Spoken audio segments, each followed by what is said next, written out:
One. All right, here we go.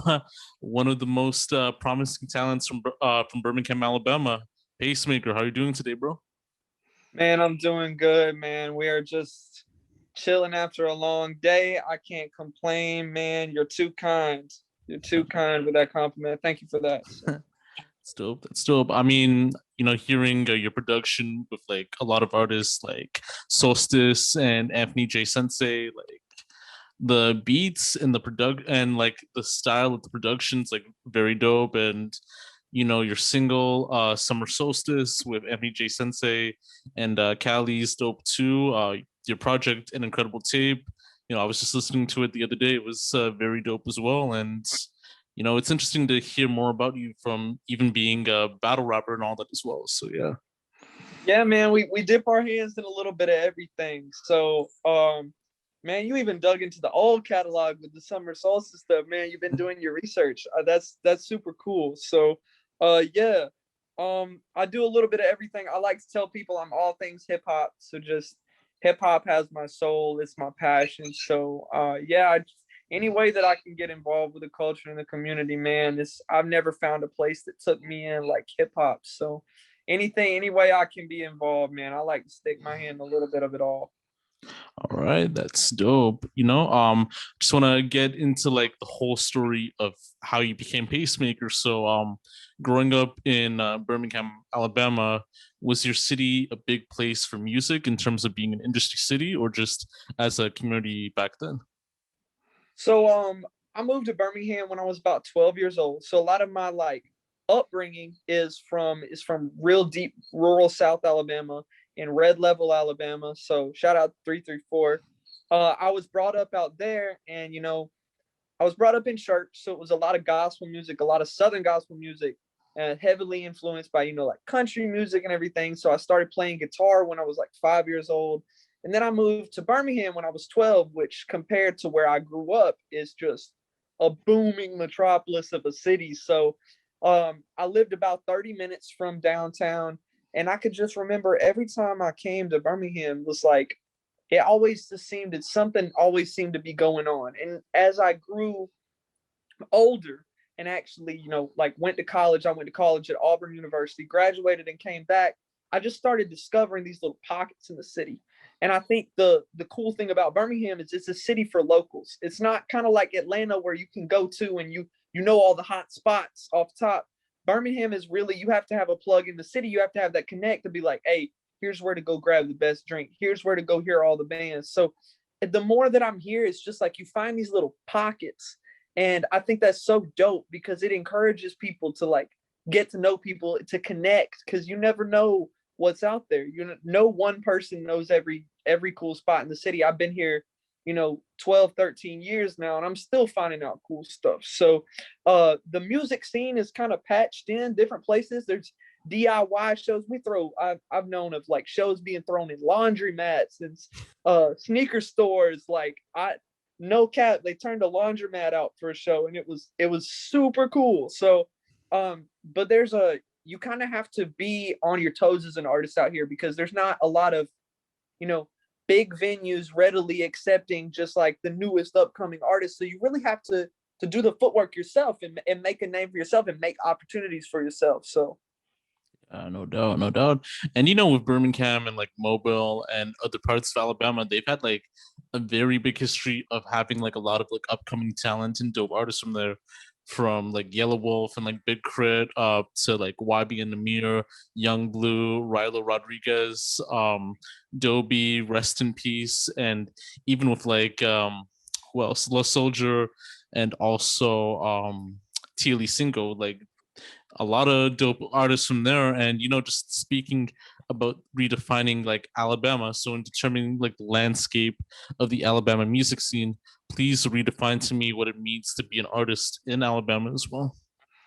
so I think especially I can't speak to just like I can't speak to being an artist in all sense because like I'm very tapped in and like the hip hop community and the urban community out here is like it's really segmented because Alabama is a really rural state. So you have these pockets in Birmingham and Montgomery and Mobile, which is where a lot of this hip hop talent is coming out.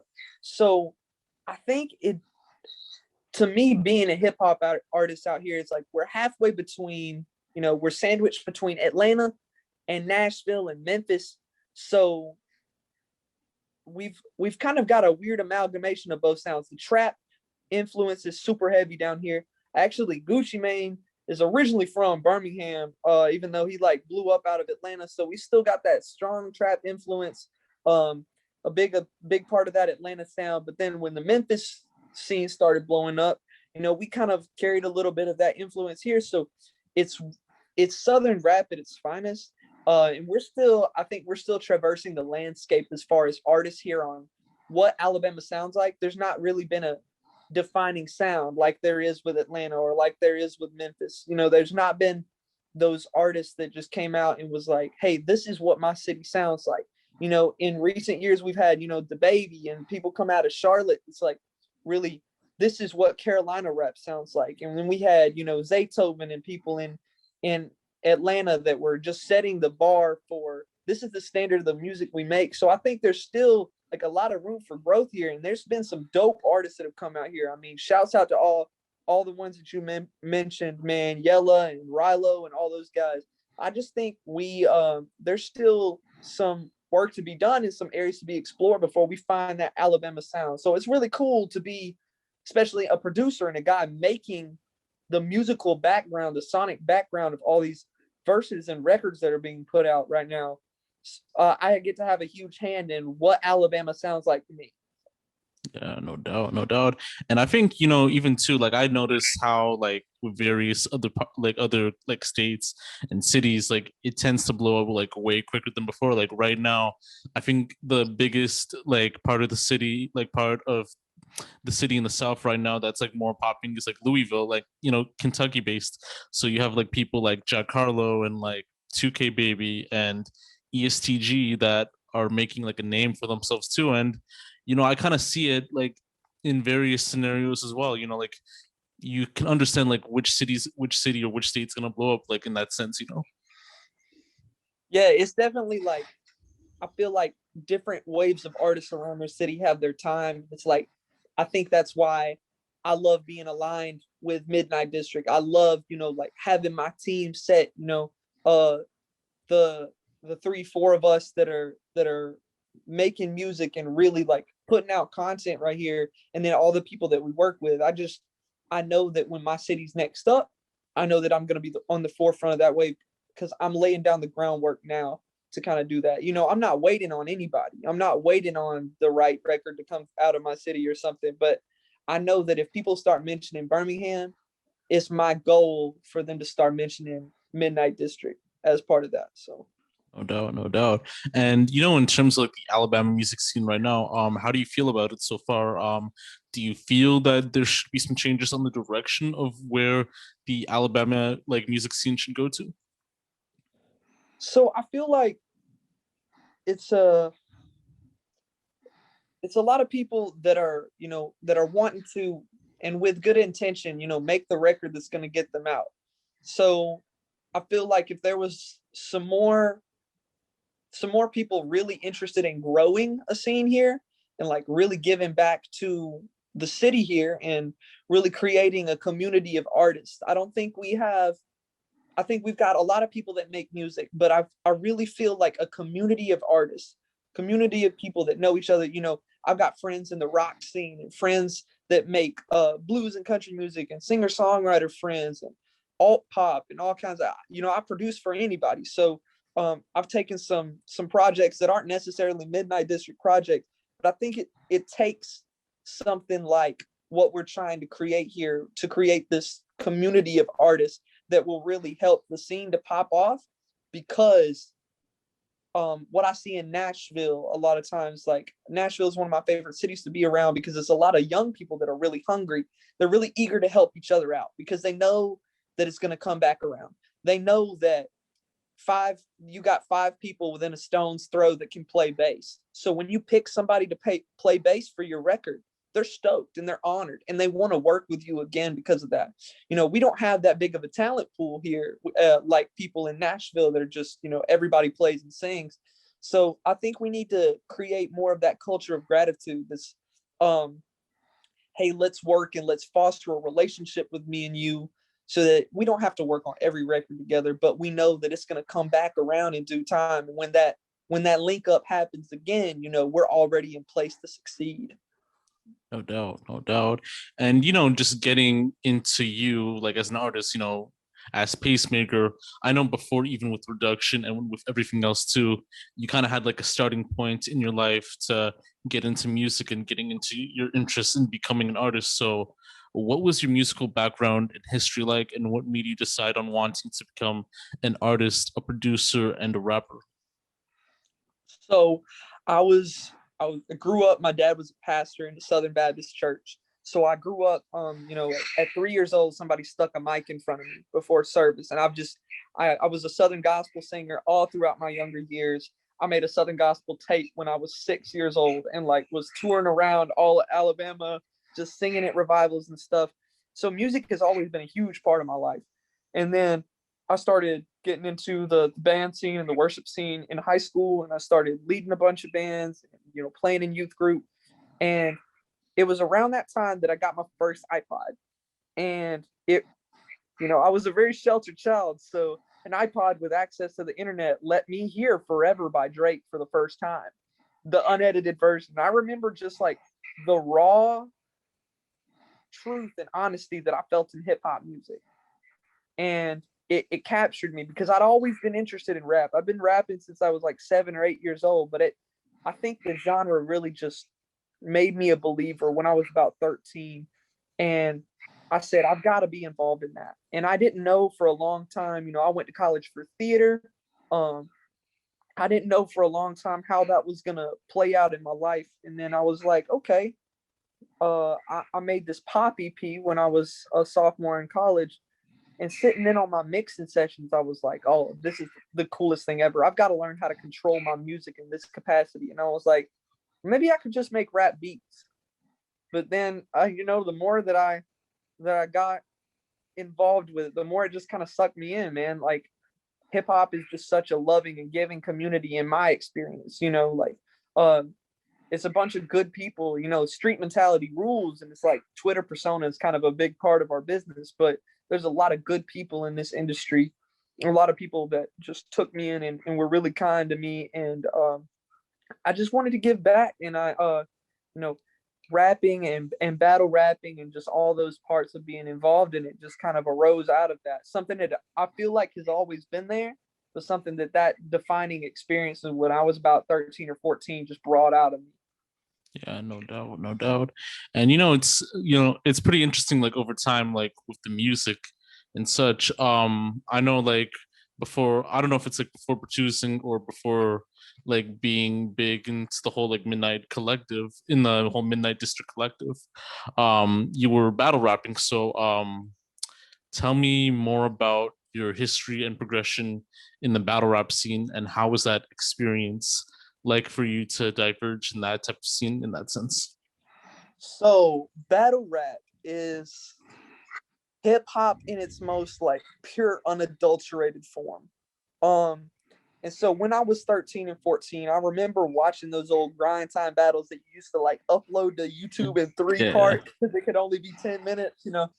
And I remember just watching these people like, wow, these guys are stringing together words and phrases and metaphors that are just crazy. They play with the English language to the level of, poets and like yeah, Shakespearean in just in size and depth of their wordplay. And then I had a friend that actually did a missionary intern in New York, and she met one of the members of Team Die Daily. And that's A Ward, who is kind of the guy that got me my first plate in battle rap, the big homie. So that he's in Team Die Daily. So she had told me, hey, go check out A Ward. Like, he's a Christian battle rapper. He's doing his thing. And I'm thinking, as a church kid myself, I'm like, how is a Christian battle rapper going to stack up against these G's and like everybody that's in yeah. battle rap? I just saw him putting on and just this crazy display of wits and comedy. And, he just had everything. So it made me think, like, for the first time, it's like, maybe I could go from somebody who enjoys watching this to like, maybe I could do this. And I got tapped in with a good online league, and we actually started our own league, Next Level Battle League. So shout out Next Level Battle League. We throw our own events, and I've just met, again, just another side of the hip hop industry that's just been so cool to be a part of and be, fostered into, and just these incredibly gifted, talented lyricists. And it's a journey every day, man. I'm just starting my battle rap journey. I started last year, so I'm just growing, and I'm taking more and more live plates. I actually have my next battle this Saturday, so just in a couple of days, my first 3-round live battles. So I'm getting excited for that. But yeah, battle rap's just been so supplemental to my writing too. It's like really expanded the way that I think about words and tell stories. So True. And with battle rap right now, like battle rap has to be still like one of the biggest genres in the whole like hip hop collective, like within the form of hip hop. And as time progresses, you see many people wanting to be in that style, even similar to boxing as well. And since battle rap has become like a popular scene within the course of hip hop, how do you feel about the landscape of battle rap today? man, I feel like it's hard. It's harder to be a battle rapper now than any other time. And then as battle rap progresses, I feel like that's what's necessary, is you're trying to figure out what hasn't been said before, except now we've been doing it for 30 years. Now we've been doing it for 40 years. So it's so hard to like be original, but yet that's what makes the originality like so impressive. There constantly grows, like, we're tapped in with the internet and with meme culture, more so than ever today. So there's so much readily available material to make references off of. And I love that the landscape is changing. It's like even people like me that don't necessarily have a super urban background or didn't like particularly like grow up in the hip hop community, like we're able to take part of it and bring our unique stories to the table. Like I see, these nerdy white guys that just do all anime bars and the crowd eats it up.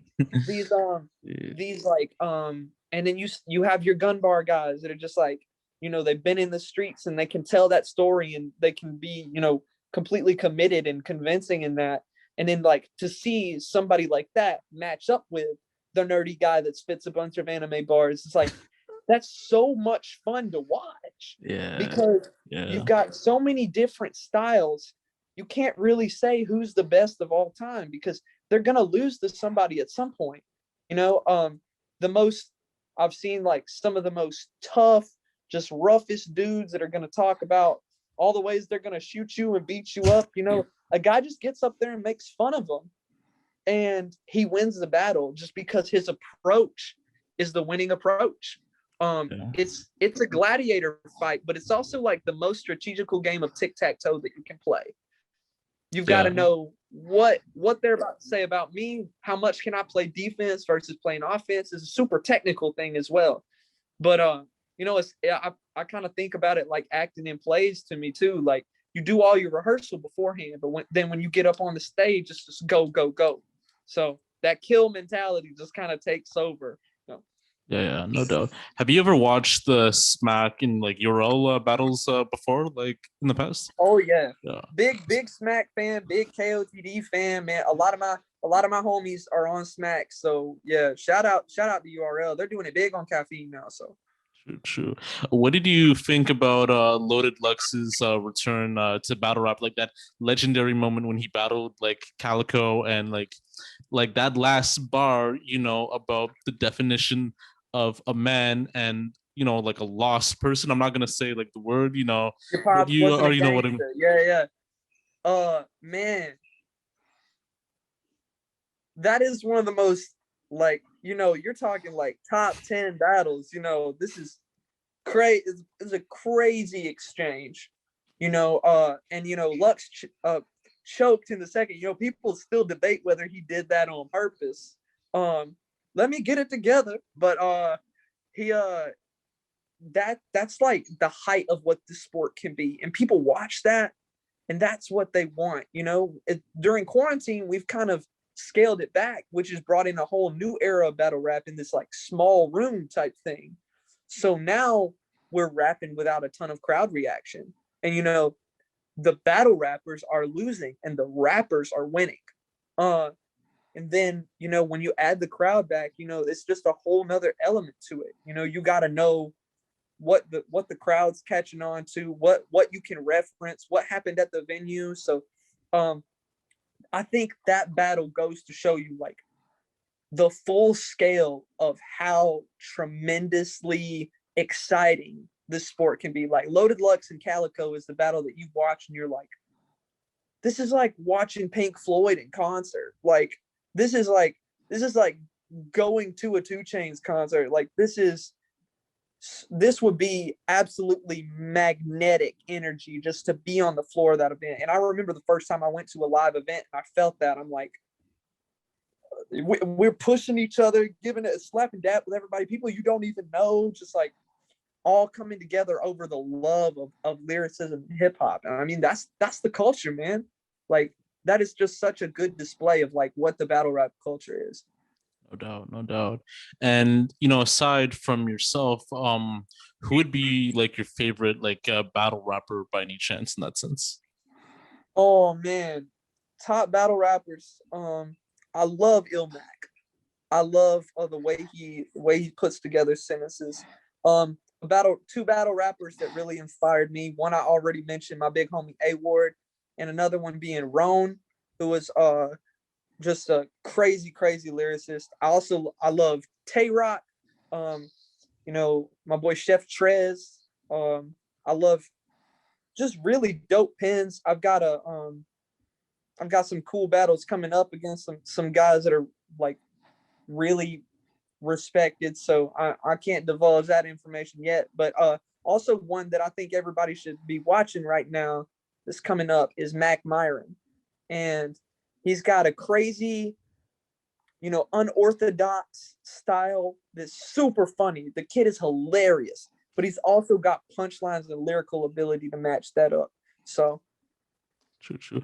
As far as for me, like I'm not crazy for battle rap, but I've liked, you know, certain artists that I can definitely respect that are like top tier. So with me, Loaded Lux, Charlie Clips, Miss Hustle, you know, she's pretty dope as well too. Miss Official, she goes like ham like every single time too. And then you have Disaster, who is literally like one of the pinnacle artists like in battle rap too. Like no one can like outmatch him in that sense too. And then you have Daylight, who's also, you know, kind of like quirky and kind of like dope too as well. So I would say like within those people, like they happen to be like my favorite battle rappers in that sense. So yeah. and you're naming people that's like really pushed this genre and defined this genre, like Clips and Day and Diz, like Nitty, like Rum Nitty, and even modern day females. Like I didn't mention any females. I like to give shout outs to the ladies. Vixen the Assassin, she's going up against my homie Loso on the same day I battle, so this Saturday. So those people have pushed or are currently pushing. In the case of Vixen, you know, like she's shown that the women are here and that they can compete with us. And then those other guys that you mentioned, like they have defined what battle rap is, and like they constantly come to the ring with material that outdoes themselves, which is why we hold them to such high standards, and which is why, you know, like they come under fire when they drop the ball, because like they are the guys that, you know, we're on the cutting edge and like making the sport into kind of what it is today. You know, you had Smack DVD era, and then the old school URL and the KOTD kind of stuff of the early to late 2000s, and all those guys just kind of define this genre and help push it forward and make it what it is today, and inspire all of us that's coming up in the scene. So shouts out to the greats. Yeah. Yeah, no doubt. And just to get back more into like the music side, so what artists or genres are you mainly like influenced by? And like in the future, which artists would you like to work with someday? So my current project, I'm currently working on a 10-track album that I hope to have out this year. So that album is very classic hip hop oriented. I feel like being a being a lifelong musician that hasn't ever released like a full body of work like that, I have a lot to say and I've got a lot to get off my chest. I just feel like my life experiences brought me to the place where like I just need to rap a lot.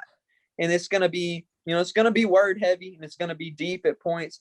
We still gonna turn up and I'm still gonna have the like dope punchlines, but there's a lot of material that's coming out. So I'm really leaning towards like my influences being more classic hip hop, like the Qualies, like the Most Defs, um, you know, even like I love Hit Boys. So as a producer, so like when an artist out of Portland, she's a white girl out of Portland that is just absolutely killing. Um, Jid, I love his style. Um, those are current like people in the scene that I really look up to. My ultimate dream collab would probably be with John Bellion, who is my favorite producer and kind of the reason that I'm a producer today. I was really into his music when I started producing. He has a big influence on my sound. But other than that, I would say yeah, Win, Jid, uh, Black out of Atlanta. You know, that's that's fairly local. So doing kind of something that pays homage to the South with a Southern artist would be a cool thing for me. And then Tiller was one of those guys that really shook the scene up. So I really like Tiller. Would love to do a record with him. Yeah, no doubt, no doubt. And being involved in like the Midnight Collective group, it's with you, with Solstice, with Anthony J. Sensei. So like that group has like done like a lot in that sense too. So just to talk like more about that, tell me more about the history of the group and like how it was like formed as well. So you've interviewed Solstice and haven't done Sensei yet. So I will tell you my version of how me and Sensei met is I was in a guitar center right after I graduated college. And I rolled in on Anthony J. Sensei and Callie listening to some studio monitors at a guitar center and just immediately hit it off the bat. And we just like, I was like, these guys, well, whatever. Maybe they'll come make a few records. But Anthony and Callie just like became some of my best friends and started showing up for studio sessions all the time. And then me and Ant continued to make music and Solstice hit us up. The first day I met Solstice was on the day of my Rain on Me shoot, for my song Off an Incredible Tape. And he hit me up that day. Is like, hey, what do you think? Can I send you some demos? Can we start working on stuff? And his work ethic just really impressed me the way that, again, he just kept showing up. He took, I'm kind of the musician out of the group. So he took kind of my musical direction, went to the house, shedded it, got better, and came back to the studio more prepared. So I was like, these are people that I want to be aligned with.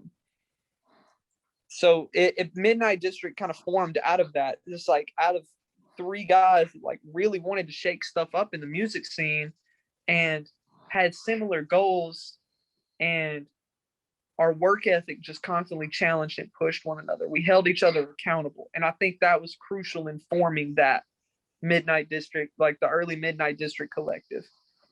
Yeah, no doubt, no doubt. And just to dig deep more into your producing story, just to talk more about it, have you like with software, as like a producer, like what are your main go-to softwares like to use when producing? Like do you use Fruity Loops? Do you use like any other like different sources? And what are some tips that you would like to give for any aspiring like producers out there? So my current setup is I run Logic Pro X off the MacBook, and I run with the Universal Audio Apollo X8P. So I'm a big fan of UA. I love what they do, and they've just kind of made this whole mobile recording or home recording, studio quality stuff that I can put in my room and still get great recordings. And when you're somebody that wants to be kind of mobile with your setup, it's a no-brainer for that stuff. But not to give too much of the sauce away, but I will say Spectrasonics, I use Omnisphere, but more so than that, Keyscape, because I love to play keys. I love pianos. So you'll hear a Keyscape patch on just about every record I make. And then Trillion, which is a bass software that they have that just sounds awesome. You know, real live basses sampled by real bass players. That and a Splice subscription, man, you got just pretty much everything you need right there. Favorite plugins, Sound Toys. Big shout out to Sound Toys. Like anything that Sound Toys makes, absolutely awesome. They're really known for Little Altar Boy, which is, you know, Brockhampton uses it a lot. You know, it's become like a big sound to like pitch shift and format shift vocals to get these like weird effects. But they also have some awesome plugins, Decapitator, Devil Lock, Little Plate. I love their stuff. And then as far as you know, I'm just really basic, simple guy, man. Like I love a good 1176 compressor and a good visual EQ and LA2A of some sort. And you know, that's kind of vocals for me. Like I try to get that warm analog sound, so I try to use as much, you know, plug-in recreations of actual hardware as I can. I try to throw that analog flavor in there. But my advice to upcoming producers would be, don't worry about all that. Like, stop chasing plugins. Stop chasing, you know, don't come out the gate buying your first interface and going and buying $500 worth of plugins that you don't know how to use. Learn on what you can get. That's a Scarlett interface and GarageBand. That is awesome because that is going to give you creative limitation. You're going to know what a compressor does because you're going to sit there with that stock Logic compressor or that stock GarageBand compressor. And you're going to flip those knobs. You just play with all of them. You're going to know what they do, to the fact that when you graduate up to, okay, now I know that I want this compressor. I know that I want this DAW. You're already going to be leaps and bounds ahead of the game because you know what all those functions do. And especially if you go from like something free like GarageBand to something paid like Logic, it's the same thing, but with more editing features. So learn all those stock plugins, and then you'll know the limitations of what they can do and what they can't do. Because they can do most of the stuff that all your third-party stuff can do, but it just may take a little bit more TLC on it. So that's my advice is like, don't, you know, me as a guitarist, we like to call it tone chase. Like the secret to like having that tone or having that sound isn't wrapped up in a pedal. It isn't wrapped up in a plug-in. It's about you using the tools at hand, and you, whether it's your fingers on the string or your voice into the mic, a lot of that is you as an artist and you as a producer. And if you spend your whole career trying to get that sound, trying to sound like them, then you're not going to ever know what you sound like. So make bad records, then revisit those bad records, and then make good records, and then look back at the bad records, and you know, you can be a little bit embarrassed. I'm embarrassed of some of my stuff that's on streaming platforms, but I know that putting that record out got me to where I am today. So I'm glad that I did it. Yeah, no doubt, no doubt. And you know, with me, like I've been reading more about like producer like pet peeves as well. And you know, one that I found it on Reddit was more so when you ask an artist for their budget, like if they're trying to like get like a beat from one of you guys, or if they're trying to buy like a beat pack, and like usually like if you say like, hey, like I could only do like, you know, like a certain amount, or if I just like low ball for cheap or get like free beats, you know, producers will like enlist the tales of like mixing and the hardware and everything else like that. So if you have like a pet peeve of how you are as like a producer, you know, like when you deal with like artists or when you deal with like other people, like what would that pet peeve be like in that sense? Oh, producer pet peeves. So I don't really have a beat catalog, so I don't do a lot of like beat stars or stuff like that. I hook up with an artist one-on-one, or like I get notes from an artist like, this is what I want to beat like. And I go from there and I make stuff specifically for that person. So in that sense, I just don't like, my pet peeve is not knowing how to describe the sound you want. Being like, I want something that sounds like grass, but it's chill, but it's hype at the same, like wanting two different things at the same time. And not giving, and this is like on a personal thing, I think you have to just like manage this personal connection with your engineer, your producers, like giving them space to work. I'm always here for criticism. I'm always here for like, hey, maybe not that sound, or like maybe that sound, but in this pattern, or like maybe you've got the right sound, but it's in the wrong place. So I want you to tell me that, but I also want you to let me flesh my idea out before you start correcting me. It'd be like me telling you misspelled a word in the middle of you typing it. It's like I may be trying to spell a whole different word, but you're stopping me in the middle of my idea without letting me get to the end of my idea and then telling me what you like and what you don't like. So I think like giving the producer room to work and room to get to a certain spot, and then them going, hey, what do you think?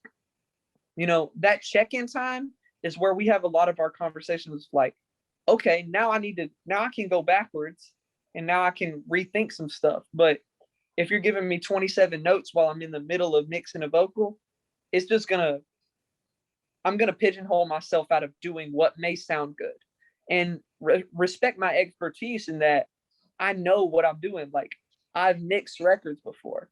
If the auto tune sounds weird to you, it's probably because there's no compression on it, or there's no, it's not tucked in the mix the correct way. Like respect the fact that I'm applying something with my best knowledge of how I think it's going to fit in the track too. So giving your producer space to work is huge to me. True. And like even like with the whole like low baller thing, do you think that it's also like a pet peeve as well? Like, hey, like if I'm charging like this much for a beat and you're low balling me, or you're asking me for it for free, like do you like hate that in that sense as well? I I believe in paying people what they're worth. I believe in just the same as you want him to respect the fact that you're an artist and you're trying to put out good music. You need to respect the fact that this man's a working producer that's giving you stuff that he spent time and money on. The only way that we're paying back the hundreds of dollars that we spend on mics and plugins and the thousands of dollars that we spend on hardware is like, you've got to pay us what we're worth.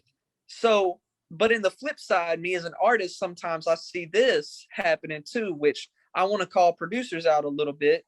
I see the flip side of that happening sometimes. A producer with no major credits. So a producer with no major credits wants to charge you $750 for an exclusive to a song, or to a beat. And you go, who have you worked with? Like there's kind of this this kind of earned wage in this thing where you've got to have experience to back that up too. When I started making songs, I made them for free because I wanted to saturate my playlist with my sound so much that people go, oh wait, I listened to the last 10 songs he put out and they're fire. Now I want to pay you for what you're worth. Then you can charge. I have over 40 credits like in the past like 3 years up on Spotify and Apple Music and a lot of different platforms. And artists, producers with 20% of those credits, somebody with 5-6 songs out is wanting to charge you 3 times what I'm charging you. So know your market, but also like know your price, and don't undervalue yourself, but also don't screw yourself out of a deal, and don't screw yourself out of an opportunity by trying to just absolutely jack the price up on somebody. Yeah. Again, foster that relationship. That's how we create a community of artists, is fostering relationships, not taxing people for out of house and home for beats. And it's not out of lowballing people out of working opportunities. It's like that mutual respect between me and you. I'm paying you what you're worth and you're giving me a product that I like. And that's something that works around in the future, because we're going to be satisfied with what we do. So we're going to want to work again. Yeah, no doubt, no doubt. And with the song that we talked about, like before in the interview, like as well, like with the Incredible Tape and Summer Solstice with Anthony and Kali. Please tell me more about the creative processes and the inspiration for those projects. Yeah. So I will. Summer Solstice was kind of a collaborative effort of just like kind of the result of our sessions and just like the friendship that formed out of us. And Callie had been boys for a while. They've been boys for a while, and it was kind of like the culmination of them and me just goofing off in the studio and finding ideas that we liked and going, hey, these two songs are awesome. Let's record these and let's put these out. So I think of that project as kind of like a time capsule that just kind of shows, the small little effort of me and my two other buddies hanging out in the studio and what kind of comes out of that. An Incredible Tape was similar, but it's a collaborative joint produced effort by me and Mac Henson, who is the other cartoon figure on the cover. So me and Mac met each other and started cooking up and making beats. And I learned a lot about making beats from Mac because I wasn't as experienced as him. The man had over 600 beats on a hard drive. And he's one of those guys that he works well alone. He likes to sit there and crank them out, and I don't. So I would just lay him down a guitar loop, because I played most of the instruments on it. I'd lay down the keys and everything, and then I'd watch what he did with the sample. I'd watch how he manipulated it and everything. And as he started making these, flips of these samples that were not what I would do with them, but they were so dope, I was like, these songs started writing themselves to me. So Incredible Tape was just, again, it's another snapshot, but it's of that friendship that formed between me and Mac while I was really learning a lot from him. So yeah, Mac was kind of the hinge of that project because that project wouldn't sound the way it was without Mac. So shout out Mac Henson. Yeah, he was totally pivotal in that project coming together. So True. And just to speak more on your name as Pacemaker in that sense too. How did you get the name Pacemaker as part of your stage name? Man, so let me tell you, I was in, I think, ninth grade, 8th grade or ninth grade, and I was taking Algebra 1 as an 8th grader. So I got to go over to the high school. I got to walk over to the high school with like me and all the other people that took Algebra 1. So we did this like Head Start thing. So we're sitting in the back of the class and I'm writing rhymes in a notebook. Man, like I tell you, it's like, this is when I'm 13 and getting infatuated with rap music. So you know how 13-year-olds are when like, I'm still this way today. Like I'm really obsessive as a person. If it's what makes me a good producer. If I love something, I'm gonna like learn everything about it.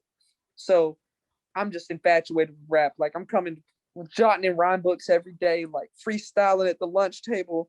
And I'm a white kid in a school full of white kids, but I'm like really, really into hip hop. So I stick out pretty bad. And a lot of people just started yo, what's your name? What's your name? What's your rap name? And I tried a couple out and like nothing. And somebody was like, my last name's Pace. So they're like Pacemaker. And I hated it at first because it was something that they almost said to make fun of me, but it just kind of stuck, like. And then I added the dot just because there's so many artists like going by that name, so I needed to do something to like distinguish myself. So Pacemaker just was like a name that was dubbed on me in Algebra 1 that I took throughout. That became my like official artist name, I think my senior year of college. But I was billing my rap features under Pacemaker and I was billing my like other work under my government.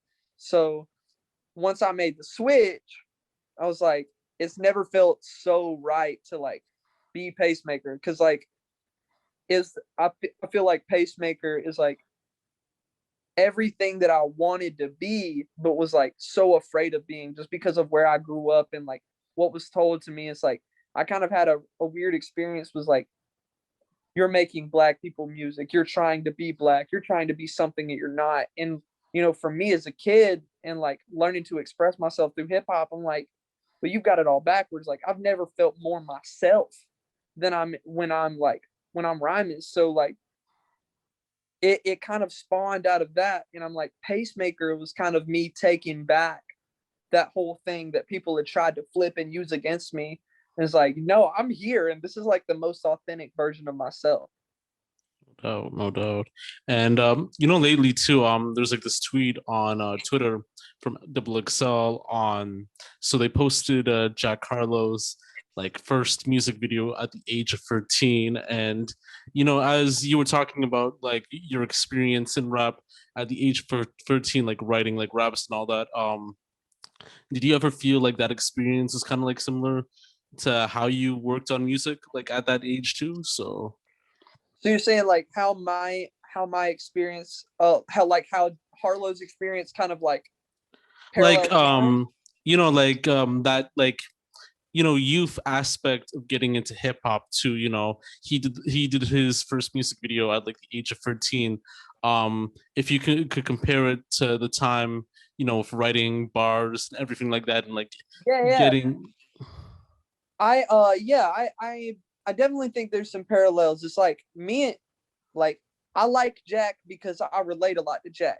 Jack has a line on his album that says, "I always question how I could be the leader of a group of brown skinned boys when I'm not brown skinned." It's like me and him are both people that are like surrounded by people of color and people that are different than us and different upbringings and everything. It's like his best friends and my best friends, are like people that we grew up on opposite sides of the city. But, kind of age and wisdom. And, for me, it was that college experience of like really stepping out of my hometown and being shown like what really goes on in the world, and like sitting down with people that were different than me. That's like, I became infatuated with hip hop when I was 13, but it started to make sense for me at 20. Like I understood what Pac was saying. I understood like what Kweli was saying, like the narrative of what hip hop was and how it was a voice in communities of color. Like it started to really click for me then. And I think Harlow's experience was the same. It's like it's always been music that he loves, but then like it started to make, you get initially the feeling of like I shouldn't be here, but we're hip hop's house guests. So like you're fostering me into this culture, and it's like me and I feel like artists like Jack like that have both found like a voice to say, it's like I'm here because I want to be here, and I care about this, and I want to make sure that I leave this culture with something, even though I wasn't born into it. So yeah, I see that kind of childhood experience, and then like growing into that knowledge of hip hop. I see that kind of paralleled with me and Jack. Like I don't know Jack personally, but I could probably see if I ever got to sit down and have a drink with Jack, like us having a conversation about that, and like having a lot in common over that. Yeah, no doubt, no doubt. And with COVID 19, like it has like affected like everything going on. And since the pandemic happened, do you feel that the pandemic has affected the way you tend to proceed with your business? And since then, what were some changes or tweaks that you had to handle, like that you had to do to handle your business in a pandemic like that? Yeah, so MD really started to get rolling in like January, and we really hit the new year with big goals. Um, in March, that kind of took a huge turn. So it forced MD to become a little bit more, excuse me, a little bit more based, like internet based. We were really focused on like getting out and playing shows and stuff, which is really still important to us, but in due time. but it forced us to like focus on our brand, our image, and it's why we started the clothing line. So it's why we do the fashion stuff. It showed us like how to treat ourselves as a business and how to get, money circulating, because you can play all the shows that you want, but like at the end of the day, you want to leave fans with something. You want to leave them with something that they can go online and be interested in and look up. So we started posting a lot of really dynamic content on the web and kind of tailoring our drops around this cool video content shoots. So it made us rethink what we are at a structural level and how we presented that to the public. Because the goal of MD Online was really like, we all said that it was to provide a fan that may not heard our music to like give them an all access pass to watch us as we come up. That's the value that we're providing with people, is like, hey, we're not there yet. We're still on the come up. We're still like guys that work day jobs and guys that hustle and do side work. We're not rappers that have made it. But if you get involved with us right now, you get to watch it as it happens. Yeah, no doubt, no doubt. And in terms of like other rappers dealing with the situation right now, like in terms of like other musicians and rappers in the industry, do you feel that the pandemic has affected the way these artists handle their business as well? Yeah, well, I think the biggest example of that is Tory Lanez. Like, he capitalized off of this pandemic in a way that no other artist did. Quarantine radio, and now what has become Shower, and it's given him major traction. Like, he took advantage of people being at home and he gave them content that they were craving. Now, whether that's, like girls twerking on camera, but like, he knew that people were going to be sitting at home, and he knew that he had to feed them like extremely dynamic content. And in turn, it got more eyes on his music. And I already knew Tory made dope music, but like, that solidified for a lot of people. They like went and looked up his new mixtape because he was about to be independent. New Toronto 3 was like his last, or his last under the label, or his first independent venture. So it did numbers, not awesome numbers like by regular pre-COVID stats, but it did positive numbers while everybody else was taking a hit. So I feel like it's made a lot of artists rethink their kind of approach and really be catered towards giving the fans something that they can watch at home. When you can't tour, you've got to give them more internet content. You've got to give them maybe some exclusive video, behind the scenes stuff. You've got to give them stuff to hold on to, because 30% of being an artist is making the music. 70% is how you keep your fans engaged between drops. So whether that's touring, whether that's merch, whether that's meet and greets and stuff like side projects, that's how you retain an audience, because people will listen to your music and forget it. But if they fall in love with you as a person, we live in the social media age where like people are now following you because not just because they like your song, but because they like you and they like your personality. It's like DaBaby. He's a good rapper. He's a great rapper. He makes good music, but people love him because he's such a character. Like, people follow him on Instagram and want to see what he's up to because he's such a character. He's a funny dude. And he knows that. And he like really puts his personality and the character at the forefront of his content, which is really smart. And I think COVID has pushed a lot of people to think that way.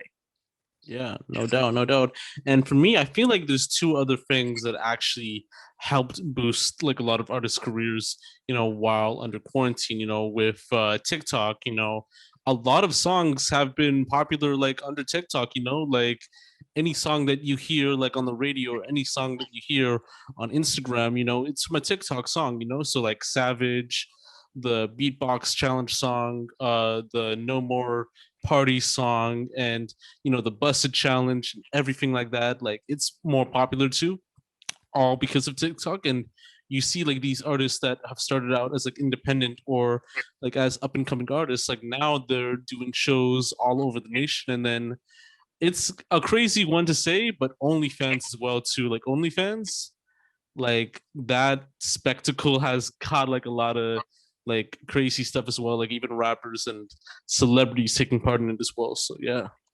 It is, and they're, again, it's like creating dynamic content based around the fact that people are sitting at home. Like OnlyFans would not have blown up like it did if people didn't have 24 hours a day. They were sitting home doing nothing. Like Ash Nico with her like crazy TikTok rise, like this kind of like whole hyper feminist hip hop, Yeah. whatever you would call it.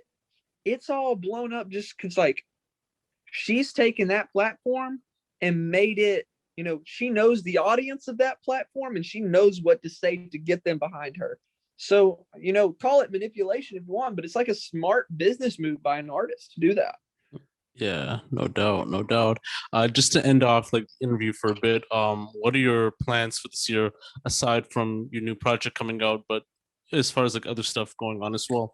And do you have any like final words you would like to say for any creative or any person pursuing their dreams? Yeah. So what lies ahead for me this year is definitely, I think first thing is like finish the album, um get all that squared away. I've got some battle plates, July, August. I think I might have a July. I have an August, and then I have a big name in September. So I'll definitely be like in battle mode towards like end of summer. And then, you know, we're gonna check in on MD. Like we want to make some big like moves this year as far as like making some big business ventures. So we started shooting our music videos recently. So you can definitely expect that come winter we're going to be hitting heavy on some video content, some more vlog style stuff, some more music videos. You know, I've got 10 songs coming out on this album, and you know, since we're shooting all our music videos, like who's to say I can't release a video for everyone? So not saying that I would, because that might be a little bit overkill, but like I will definitely have more music and more video content to drop towards the end of this year. So yeah, I mean, music and battles are just kind of, I'm trying to flood the scene with content this year, just like get everything out. And then as soon as we can get vaccinated, and as soon as these live venues open up, Midnight District is taking over Birmingham with some shows. Yeah. We got to get people in front of us because I believe in us. I believe in the product that we can put in front of people, man. Like, I really am so confident that we're going to be able to put on killer shows. And y'all don't even know what we got coming. We got some huge plans for shows. So we've already been talking like what we want to do when we get back out there. So Yeah, no doubt.